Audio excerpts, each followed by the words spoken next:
결혼 3년 차입니다. 친구의 소개로 남편을 만났고요. 결혼을 전제하고 1년 정도 만나다가 남편과 결혼했습니다. 시어머니는 지방에서 혼자 사시고 시아버지는 친척집에서 따로 살고 계십니다. 연애 중 저희 둘은 결혼 이야기가 오갈 때쯤 남편 어머니가 전셋집을 빼고 아파트를 사서 이사를 하셨어요. 저는 시부모님한테 도움받을 생각은 없었지만 아들 결혼 준비하는데 아파트 사서 이사하시는 게 좀 이해가 되지는 않았습니다. 속으로는 내가 시부모님 마음에 안 들어서 한 푼도 도와주실 생각이 없으신가 하는 생각도 했어요. 남편은 1남 2녀 둘째 아들이고 위로 누나 한 분과 아래 여동생이 있습니다. 결혼식에는 친정엄마가 많이 아프셔서 결혼식에 참석을 못했고 저와 친정아빠는 사이가 좋지는 않았습니다. 아무튼 결혼 절차가 정상적이지 못했어요. 제 느낌상 여기부터 첫 단추가 잘못 끼워진 느낌이었습니다. 저희 결혼 전 1년 6개월 동안의 이야기를 해보려고 합니다. 싸움 시작은 결혼 1년 6개월 이후부터 6개월간이에요. 1년 6개월 행복한 신혼생활과 시댁에서 사이가 아주 좋았습니다. 사업을 하는 저는 바쁜 와중에 제가 먼저 시댁에 일주일에 한 번 정도 불만 없이 가자고 했어요. 시댁 제사, 시부모님 생신, 모든 시댁 행사 다 참석했습니다. 저는 시어머니가 친정엄마처럼 챙겨준다고 생각했어요. 시어머니에게 항상 감사했습니다. 결혼할 때도 친정엄마가 챙겨주지 못한 대신 시어머니가 다 챙겨주셨거든요. 근데 신랑과 금전적인 문제가 발생했습니다. 신랑은 평범한 회사원으로 그때 당시 월급이 얼마인지도 몰랐습니다. 남편이 때가 되면 알아서 얘기해줄까라고 생각한 제 생각이 잘못이었어요. 저와 남편은 각자 한 달에 60만 원씩 생활비를 반반씩 내고 생활했습니다. 저는 신혼 초에는 서운하긴 했지만 남편이 이렇게 하자고 해서 따지지 않고 생활비를 반반씩 내고 그냥 살았습니다. 신혼집은 보증금 9,500만 원에 월세 50만 원이었고 그중 대출 6천만 원이었습니다. 남편이 신용이 좋지 않아 대출이 많이 나오지 않고 있었습니다. 하지만 남편이 돈이 없는 게 아닙니다. 주식과 펀드 등 정리하면 전세 보증금 할 돈을 만들 수 있음에도 불구하고 월세를 살았습니다. 좀 서운하기는 했지만 따지진 않았습니다. 제 돈이 아니기 때문에 남편이 돈이 있든 없든 큰 관심 없었습니다. 결혼 1년쯤 되고 제가 사업이 잘 되어서 현금 2억을 모으게 되었고 사업을 하면서 바쁜 일정과 스트레스로 유선을 2번이나 했어요. 시댁에서 위로의 말도 보약 한 번도 해주지 않았고 저는 너무 서운했지만 그냥 넘어갔습니다.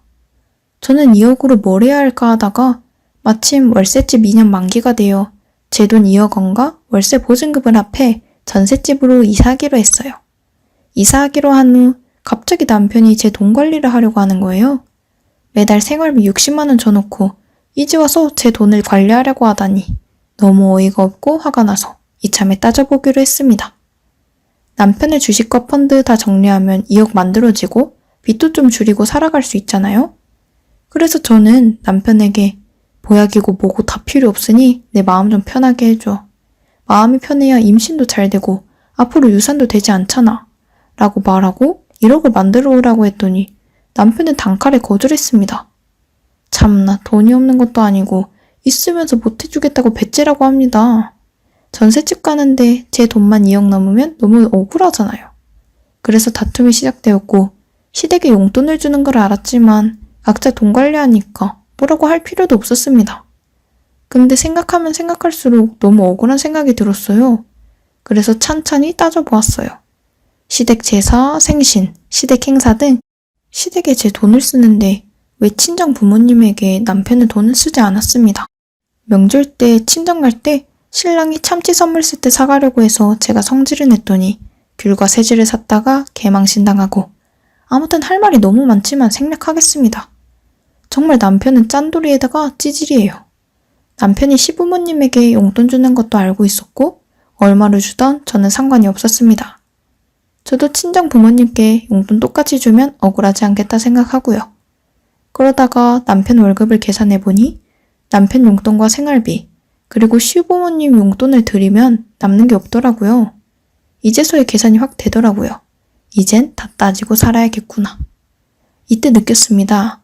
그냥 남편만 믿고 소처럼 일만 하면 억울해서 안 되겠구나 하는 생각이 들었습니다. 그래서 그럼 매달 나도 똑같이 친정 부모님께 용돈을 주겠다. 남편에게 얘기를 했죠.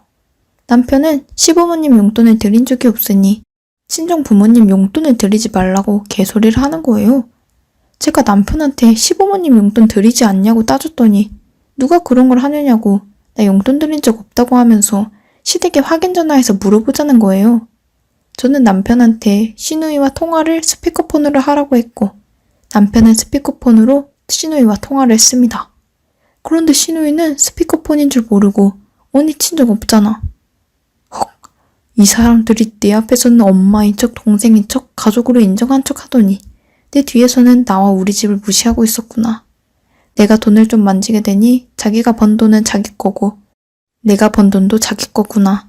친정을 아예 무시하고 날 이렇게 생각하는구나. 그들이 아무리 사과를 해도 그들에게 나는 가족이 아니었다는 사실에 저는 너무나 큰 상처를 입고 힘들고 억울했습니다. 내가 그렇게 며느리로서 뭘 잘못했을까? 유산 2번 해도 위로의 말이나 보약도 못 얻어먹고 내가 시댁에 돈을 안 쓴 것도 아니고 남편과 시댁은 내게 돈 쓰는 걸 아깝게 생각하는 것 같아요. 이제 시댁에 대한 나의 부정적인 감정이 시작되었습니다. 아마 이때부터 저도 계산적이 되어갔던 것 같습니다.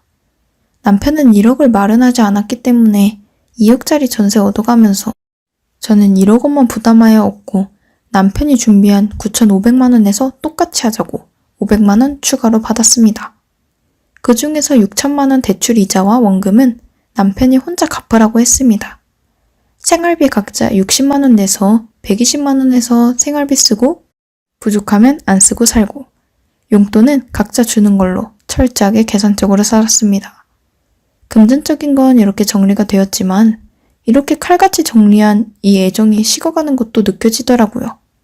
생활비에서 시댁에 과일이라도 한 세트 보내면 저도 똑같은 걸로 친정에 보냈습니다. 근데 왜 자기 집 선물 보내는 건 생활비 통장에서 보내고 제가 친정으로 보내는 건 눈치를 줄까요? 서서히 우리 부부 사이도 서먹해지고 생활비는 부족하고 싸움이 잦아지더라고요. 전세 만기가 되면 각자 길을 가는 걸로 이야기가 되었습니다. 결혼 생활을 계속 유지하려면 내 거, 네 거가 아닌 우리들이라는 공동체 의식도 있고 사랑도 있어야 할 텐데 우리 부부한테는 계산만 남은 것 같아 씁쓸합니다. 아이라도 있었다면 달라졌을까요? 돈이 없어서 이혼하는 게 아닌 자기 식구들만 챙길 줄 아는 그 식구들 중에는 저는 없어서 이혼을 합니다. 그렇게 돈돈거리며 돈 쓰기 싫어하던 남편은 가지고 있던 주식이 이번 조정장에서 90% 넘는 원금이 날라갔습니다. 이혼 이야기하면서 대출금에서 원금 갚고 1,000만 원은 제게 위자료로 지불하고 말 그대로 남편은 거지꼴로 헤어지게 되는 겁니다. 이혼 이야기 나오고 4천만 원에 이혼 합의할 때만 해도 큰 소리 치면서 잘난 체 하더니 주식 처리되니까 다시 합칠 공유를 하더라고요. 짐 싸서 바로 시댁으로 보내버리고 제가 여유분으로 가지고 있던 돈으로 대출금 갚아버리고 전세 명의 재고로 다 옮겼습니다. 가만히 있다가는 발목 잡힐 것 같아서 전세 만기 기다릴 필요 없이 바로 접수를 한 거죠. 이혼 과정이 순탄한 것만은 아닙니다. 이제 자기가 가진 돈이 없으니 어떻게 해서는 이혼을 안 해주려고 저를 설득하기 시작했습니다. 모든 경제권을 주겠다. 이제 주식을 안 하겠다. 생활비도 올려주겠다부터 시작해서 시부모님과 시누이 총동원해서 저를 들들 볶더라고요. 이제 늦었죠. 있을 때 잘하지. 후련합니다. 아쉽거나 그런 생각도 안 드네요. 이혼을 생각하시는 분들은 꼭 경제적으로 자립하시길 바래요. 제 이야기 들어주셔서 감사합니다.